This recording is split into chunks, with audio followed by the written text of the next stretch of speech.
دكتور محمد، يا ترى هتلغي اتفاقيه كامب ديفيد مع اسرائيل لو اصبحت رئيسا لمصر؟ بعد برضه ده سؤال يعني جاي على الفيسبوك. ايوه، ده اتفاقيه علي الشامي دمياط. اتفاقيه كامب ديفيد ما اقدرش ان انا اقول ان انا هلغي السلام مع اسرائيل. يعني لابد اخذ خطوات محسوبه. لابد النهارده، هل استطيع ان انا الغي السلام مع اسرائيل؟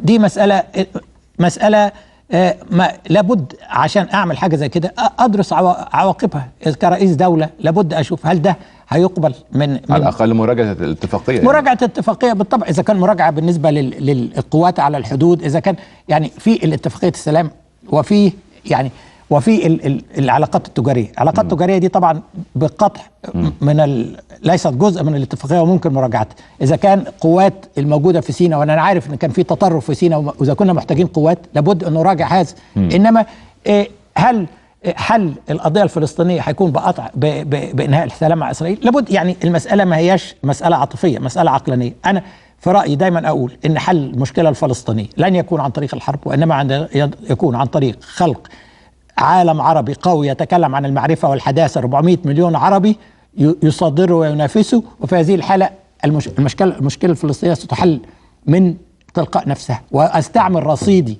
الاقتصادي والسياسي انما احنا النهارده في العالم العربي اعداء انفسنا، وبالتالي ما فيش توازن قوه، وبالتالي اسرائيل هنا واحنا هنا.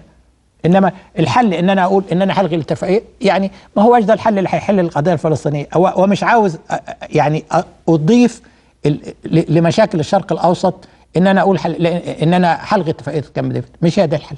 طب هل تستمر في تصدير الغاز لاسرائيل؟ ده مش جزء من الاتفاقيه، وده انا قلت قبل كده، واللي انا اعرفه من الخبراء يا عمرو ان احنا محتاجين الغاز ده. صدرنا الغاز لاسرائيل، وبنصدره للاردن، وبنصدره لاسبانيا، وما صدرناهوش للصعيد. يعني لا، دي مساله اقتصاديه.